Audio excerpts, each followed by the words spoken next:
रक्षा करो प्रभु, रक्षा करो। देवता भगवान के पास गए। भगवान पूछे क्या हो गया, क्या तुम लोगों के ऊपर समस्या आन पड़ी है? देवता बोले कंस का अत्याचार बढ़ गया है। भगवान बोले मैं भी तो देख रहा हूँ, कहाँ कोई अत्याचार बढ़ा है?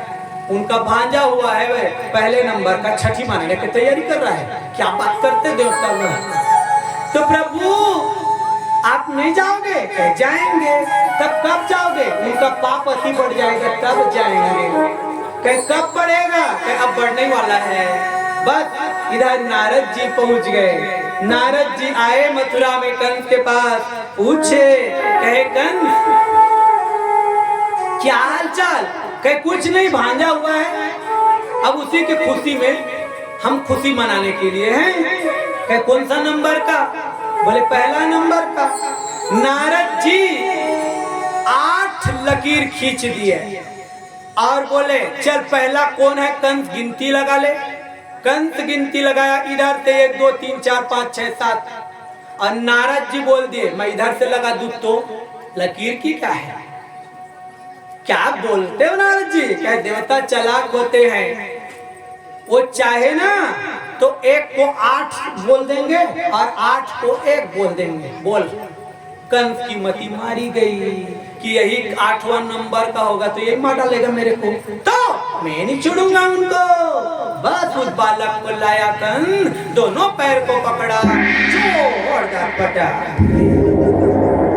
देवकी का पहले नंबर का वो बालक कंस पापी के हाथों मारा गया। फिर गर्भधारण करती है दूसरा नंबर का बालक, उनको भी मार डाला। तीसरा हुआ, उनको भी मार डाला। चौथे नंबर का हुआ, उनको भी मार डाला। 5वां हुआ, 6वां हुआ। 7वें गर्भ में जब माता देवकी आई तो 7वें में जब गर्भ की बारी आई रोने लगी। कंस को अब भय ज्यादा हो गया। देवकी वसुदेव को कारागृह में बंद कर दिया। इतने दिन तक नहीं किया था। जून 7वें की जब नंबर आई कारागृह में बंद किया अपनी बहन को और वसुदेव जी को। राजा उग्रसेन जो पिता है उनसे देखा नहीं गया। बोले कंस ये क्या करता है? तुम्हें अपनों और दूसरों में गैरों में पहचान नहीं? अपनी ही बहन को तुम कारागृह में डालते हो। इतना जब राजा उग्रसेन बोला, कंस गुस्से में आया, मेरे बीच में जो भी आएगा मैं नहीं छोड़ूंगा। मैं उनको कारागृह में डालूं, तेरे को काल कोठरी में डालता हूं। पिता को काल कोठरी में डालता हूं। बताओ कितना पाप किया। माता पिता यद्यपि कुछ भी अपने संतान का बुरा नहीं चाहते हैं, लेकिन न चाहते हुए भी उनकी आह निकलती है। जब वो तड़पता है ना तो उनकी आह निकलती है, उनकी बद्दुआ निकल ही जाती है। कंस का पिता उग्रसेन रोया, मानो अंदर से उनको श्राप लग गया पिता का कि जा रे तेरा सर्वनाश होगा। जो पिता को नहीं समझाओ क्या समझेगा तू किसी को। बस 7वें गर्भ की तैयारी है। भगवान साकेत लोक में राम जी बैठे हैं और लक्ष्मण जी हैं। बोले अब लीला करनी है तो बोलो तुम्हें क्या विचार है? लक्ष्मण बोला, कहे प्रभु एक बार बड़ा भाई बना के भेज दो। कहे जा, अभी देव की माता गर्भ धारण करेगी, 7वें गर्भ में तू आना। शेष जी को 7वें गर्भ में आने के लिए सुंदर भगवान बोले।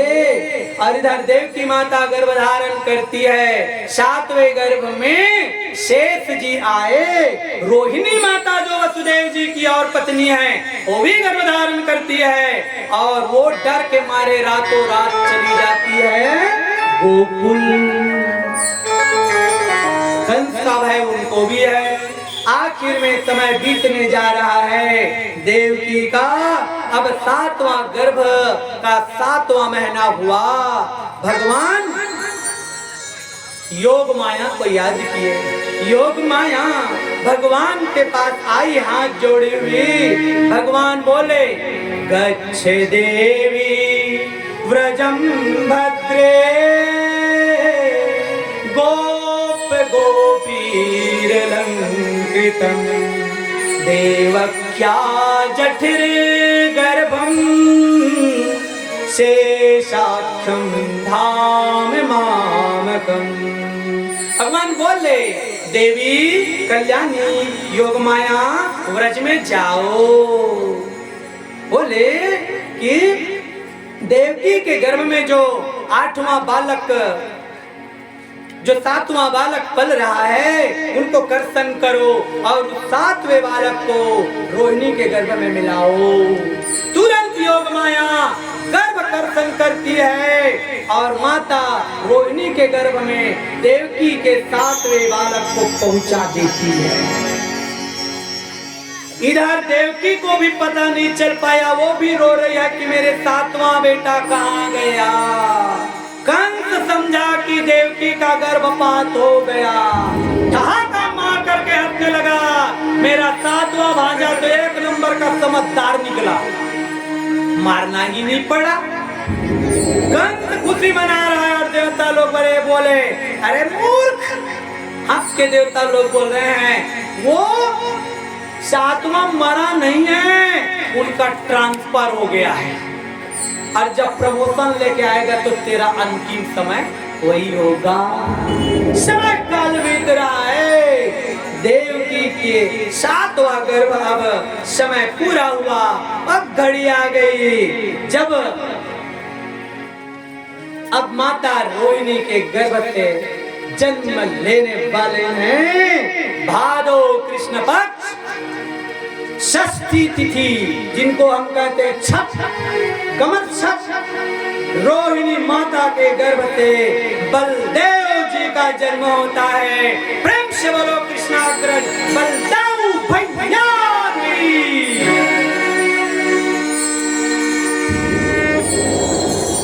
कंस का अत्याचार बढ़ चुका है, पाप तो अति हो चुका है, बाल हत्या की भी उन्होंने सीमा हद पार कर दी है। 1 नहीं 2 नहीं, देवकी माता के 7-6 बच्चों को वो मार चुका है।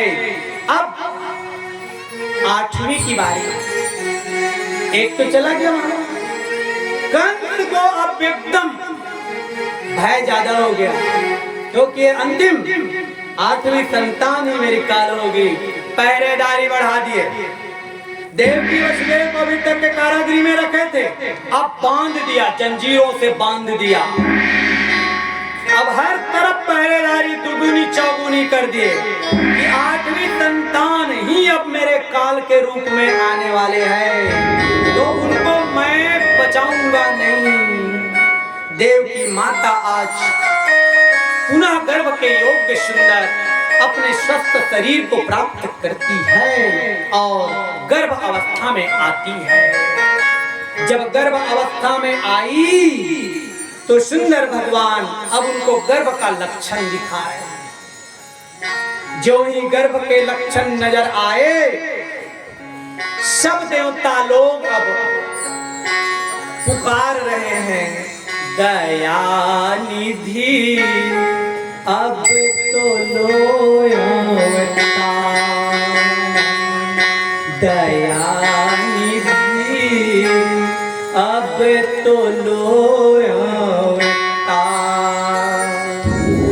देवकी माता कारागृह में है, स्वयं शंकर भगवान आ गए। कौन आ गए? स्वयं ब्रह्मा जी आ गए। कौन आ गए? राधे राधे।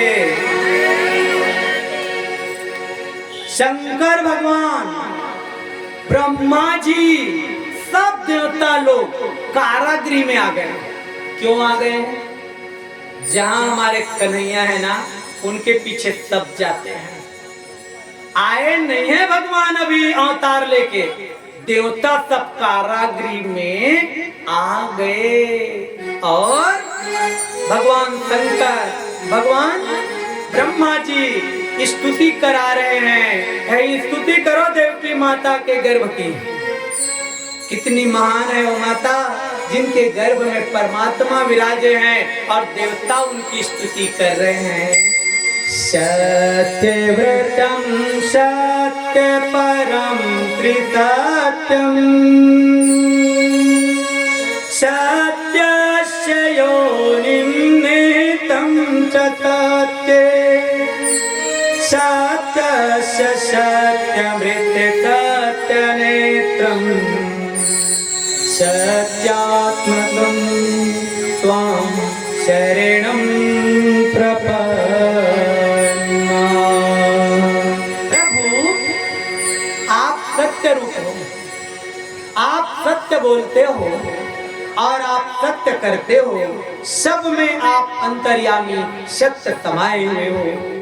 भगवान पूछे गर्भवती क्या बात है, इतने आतुरता किस बात की, क्यों मेरी स्तुति कर रहे तुम लोग?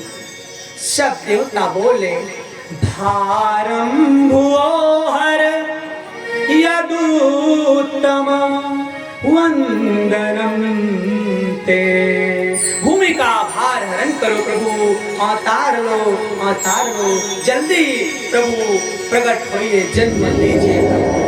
भगवान बोले अब देर नहीं है, आप लोग जाओ। भगवान देवताओं को विदा किए। अब आधी रात का समय है, माता देव की शांत बैठी है बेचारी, और जैसे बेचारी बैठी है अचानक देखती है जोरदार बिजली चमकी और भगवान साक्षात चतुर्भुजी नारायण माता देवकी के सामने खड़े हो गए। भगवान चतुर्भुजी नारायण जी जब खड़े हुए हैं, माता देवकी जब उस चतुर्भुजी नारायण का दर्शन करती है गदगद हो गई, आंखों से आंसू रोक नहीं पाई, रोने लगी। हे परमात्मा, मैं अबला असहाय नारी, मैं क्या पूजा करूं प्रभु आपकी? कारागृह की मैं तो एक बंदिनी हूँ प्रभु, बंधन में रहने वाली, मैं क्या आपकी सेवा करूं, क्या आपकी पूजा करूं नाथ? कहो। भगवान बोले कह मैं भगवान बनके तेरे से पूजा कराने नहीं आया हूँ। तो कैसे आए हो प्रभु? तब भगवान बोले सुनो, तुम जिसको भगवान समझ रही हो ना, मैं वो भगवान रूप बनके तुम्हें केवल दर्शन देने नहीं आया हूँ, तुम्हारी तड़प को मैं मिटाने के लिए आया हूँ, उस इंतजार की घड़ी को मैं मिटाने के लिए आया हूँ। सुनो मैया, मैं कौन हूँ जान लो। अरे जो आंखें बाट जो हती थी, मैं उन आंखों का तारा हूँ। हे कारागृह की तपस्विनी, हे कारागृह की तपस्विनी, मैं अष्टमलाल तुम्हारा।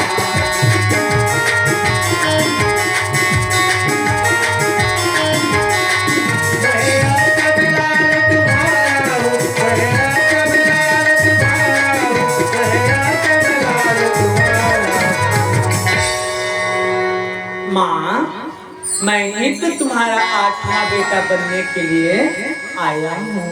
तो प्रभु क्या इसी रूप में मेरा बेटा बनोगे? कहे नहीं, तुम्हें बताने के लिए मैं इस रूप में आया हूँ। बताइए क्या करना है?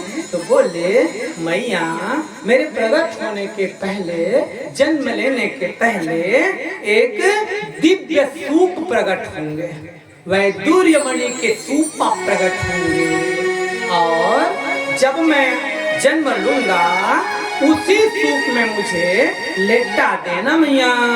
मैया मोह मत करना, ममता मत दिखाना माँ, ज्यादा रोकने का प्रयास मत करना। तो पिताजी को कहना सिर पे रखे और मुझे ले जाए गोकुल। गोकुल में नंद यशोदा के यहाँ एक कन्या जन्म लेके आई रहेगी, बस मुझे वहाँ लेटा देना और उस कन्या को लेकर के आ जाएंगे। तो मैया बात समझ गई ना? तो माता बोली, प्रभु आपने जो कहा मैं सुन ली, लेकिन हम तो बंधन में हैं, हथकड़ियां बेड़ियां लगी हुई है और सब तरफ ताले लगे हुए हैं और उधर पहरेदारों की चौकसी है, तो ये सब कैसे संभव है? तो भगवान बोले, तुम घबराओ मत मैया, जब मैं प्रकट होऊंगा ना, जब मैं अवतार लूंगा ना, सारी हथकड़ियां बेड़ियां तुम्हारी खुल जाएगी, पिताजी की भी हथकड़ियां बेड़ियां खुल जाएगी, ताले सब खुल जाएंगे, पहरेदार सब सो जाएंगे, किसी को पता भी नहीं चल पाएगा। तो मैया मेरी बात समझ ली? कहे आपकी आज्ञा शिरोधार्य प्रभु। जैसे ही माता को सब कुछ बताए भगवान, अब वो घड़ी आ गई, वो समय आ गया जिनका सबको इंतजार है। तो कौन सी घड़ी, कौन सा समय? भादो कृष्ण पक्ष रोहिणी नक्षत्र, आधी रात को 12 बजे, दिन बुधवार, अष्टमी तिथि, मथुरा में कंस के कारागृह में देवी माता के गर्भ से भगवान बाल मुकुंद जी का अवतार होता है। बोल नारायण मुकुंद भगवान की।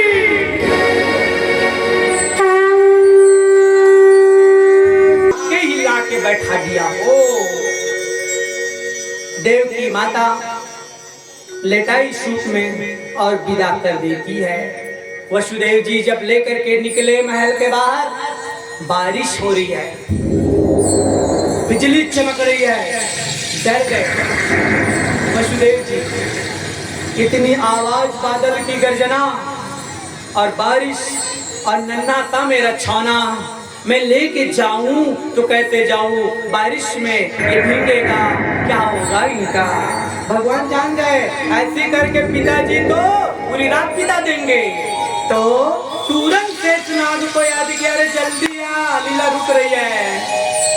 शेषनाग तुरंत आए और वसुदेव जी के पीछे, भगवान के पीछे अपना फन फैला दिए, जो ही छत्र छाया किए। वसुदेव जी सोचे, अरे मैं डर रहा था, बारिश तो रुक गई। बारिश रुकी नहीं है, लेकिन भगवान की प्रेरणा से शेष ने अपना छत्र अपना रख दिया। वसुदेव जी चलते जा रहे हैं। जैसे ही यमुना के किनारे पहुंचे, यमुना तो इतनी कल कल कल कल कल कल कल कल करती हुई बह रही है।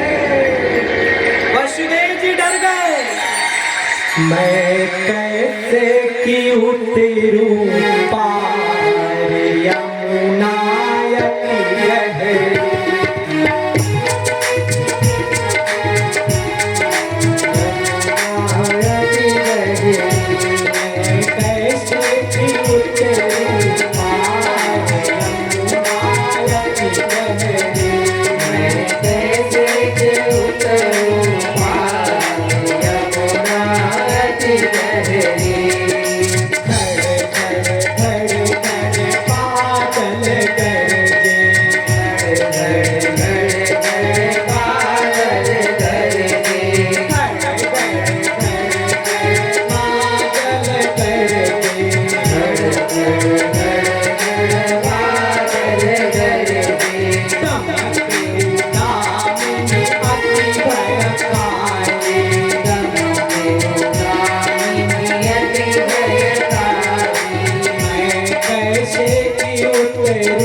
भगवान के चरण का स्पर्श हुआ, यमुना जल स्तर नीचे, लय वसुदेव घुसे यमुना में, चरण छुअन में भई उथरी। तुरंत लिए यमुना चरण स्पर्श की बाल मुकुंद को गोकुल में, और यशोदा रानी के गर्भ से नन्ही सी बिटिया जन्म लेके आई है। बिटिया को सुंदर उठाए, बाल मुकुंद को सुलाए, वसुदेव जी लेकर के सुंदर आ गए मथुरा।